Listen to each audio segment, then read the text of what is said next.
The Phoenix Suns pushed all their chips to the middle of the table and took a gamble going out and trading for Kevin Durant. And I'm just going to keep it a stack with y'all. Looking at that trade now, that may have done irreversible damage to this franchise for the next few years to come. But for right now, let's stay on what's happening at the moment. The Phoenix Suns aren't looking as invincible as they were presumed to be once they made that trade. The team that was stamped as the heavy favorite to win the whole damn thing got bounced in the second round. Probably would have got bounced in the first by a healthy Clippers team. So following a disappointing and early playoff exit, what do the Suns do to their already handicapped ass roster? They go and trade Chris Paul for Bradley Beal, which in a way is a big W. But big picture, this team only got marginally better at best. When building a championship contender, there's a few ways to go about it. You can have a dynamic duo surrounded by a pretty damn good supporting cast. You can have a big three surrounded by a somewhat limited supporting cast, or you can do it the new Kevin Durant way. A super top heavy ass big four surrounded by me, you, and the dude at the gas station off the bench. With the current state of this team and the future of it somewhat up in the air moving forward, the Phoenix Suns may have made the decision of trading for KD even worse by making yet another bad decision and going out and trading for Bradley Beal. Before we get back to the video, man, just real quick, be sure to drop a thumbs up on this video if you're feeling it.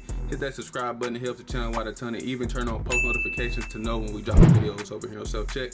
Let's get back to the video. Bradley Beal's time in DC had obviously ran its course, and it was time for a fresh start. But Phoenix is definitely not what I saw coming. And if we being real, his time in DC actually ran its course a long time ago. Once John Wall was dealt away from the team, Beal should have been dealt away right after. And the Wizards should have just ushered in a new era of Wizard basketball, instead of pairing Bradley Beal up with Russ. Even though Beal had the best season of his career playing alongside him, and credits Russell Westbrook for bringing out the best in him, at the end, it amounted to nothing from a team perspective. Beal has been chomping at the bit to get to a better situation and get to a contender where he can compete for a title and contribute to winning basketball. Although I think because of the way this squad is put together, I think his contributions may be diminished a bit. For starters, what Beal brings to a team, the Suns pretty much already had. And what the Suns lack, he doesn't really provide. Not to mention he's going from being the #1 option to more than likely being the #3 option. For the simple fact that yes, Beal scores the ball from almost everywhere on the court very well and super effective. It's just that KD and Book just do it better. So now Bradley has to find a way to kind of stay in rhythm while at the same time taking the backseat to the KD and Booker duo. What was once 17 shots a game last season might end up taking a hit, and now it's going to be towards the lower team. But check this out. I think there is an approach that these guys could take to help this big three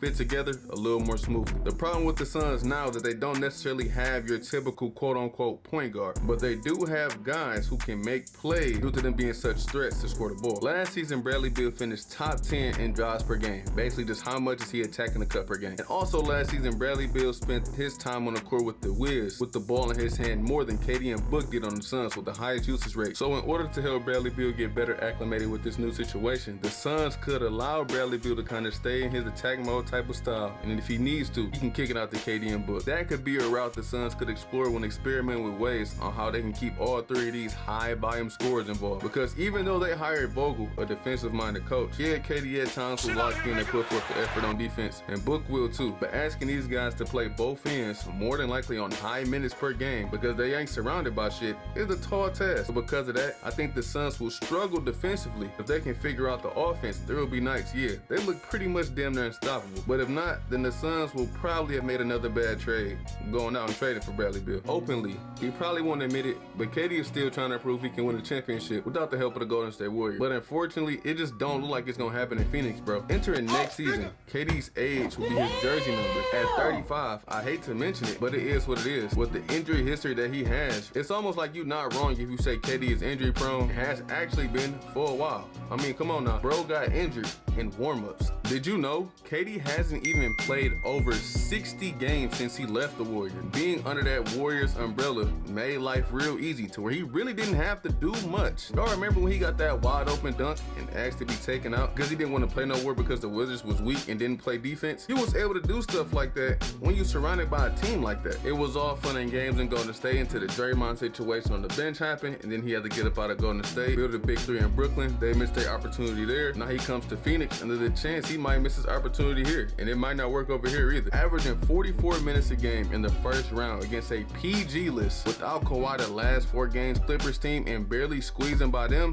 is crazy. Even though it was a gentleman's sweep, and yes, KD was balling, it still felt like a few plays here and there just swung things the other way, and the Clippers could have snatched a few of those wins. Guess who led the playoffs in minutes per game, even though he had been eliminated in the second round. It was Kevin Durant. AD is Mr. Efficiency, but it was times during the Nuggets series that this man was struggling to knock down shots he's accustomed to making in his sleep. He shot under 50% more often than over during that series. So now KD has gotten the Suns management to go out and get Bradley Beal. And unless the Suns find some way to revamp this roster, if they ain't surrounded by nothing, AD ain't win no title in Phoenix, man. I'm sorry. The only real way this Phoenix Suns team was going to be able to surround their big three of KD, Book, and Beal with pieces off the bench was to trade DeAndre Ayton. But they've already came out and said that they plan on keeping Ayton, so here we are. The Suns obviously didn't learn their lesson from the 2022 postseason against the Mavs when they had benched DeAndre Ayton. Fast forward to the 2023 postseason and would you look at him again, back on his bullshit. In basketball, everything not gonna go your way, bro. You gonna miss shots. Hey man, you gonna get scored on. That's part of the game. Turnovers, so on and so forth. Not everything is gonna go your way, and you can't control that. But what you can control is your effort. And let me tell y'all, things aren't going DeAndre Ayton's way. His effort is straight up piss poor. How you gonna whine about not getting the ball? Then when you get the peel, you smoking layups, bro. It's just something about that postseason adversity that makes DeAndre Ayton shrink down in size. Last postseason against Dallas, when things weren't going his way, he just standing there watching the Mavs blow the roof off the arena. Things aren't going his way against Denver, and he just sitting there watching Jokic tour with his teammates on the boards. The fact that the Suns already paid this man and basically did all they could to try to keep him happy and motivated to play when it's time to show up, he does things like this and back-to-back postseason runs. That's wild. It just proves my point that the Suns should have learned their lesson. I'm not sure what it's gonna take to get the best out of Ayton when you really need him. Maybe it's getting him a bigger role offensively where he's getting more touches and is able to score more to kind of keep him engaged, because he is talented, and even in a third option type of role last season, he still averaged a solid double-double. The catch to that is Chris Paul was downing him up the rock of easy buckets, and when he's not engaged, you get the DeAndre Ayton that you get in the playoffs. And because that pick and roll maestro type of point guard that was diamond him up the rock is gone, and the way this roster is built right now, I just don't see that bigger role offensively coming. Whatever DeAndre Ayton is seeking, I hope he finds it. But I can tell you one thing, he definitely not about to find it over there in Phoenix. Last but certainly not least,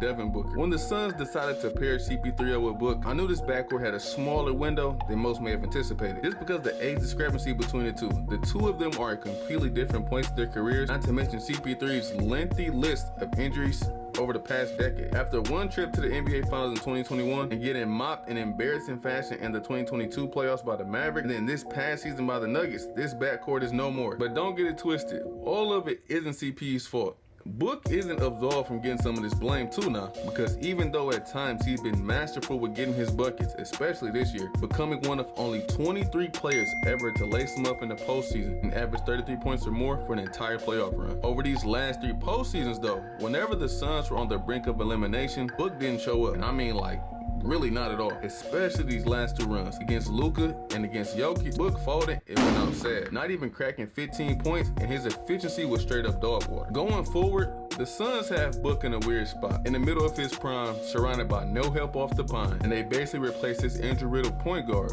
with an injury-prone guard who plays the same position as him. I thought the Suns would have tried to build around their star player with players around the same age as him. A guy like, I don't know, let's say Cam Johnson, or like Mikal Bridges. Oh wait.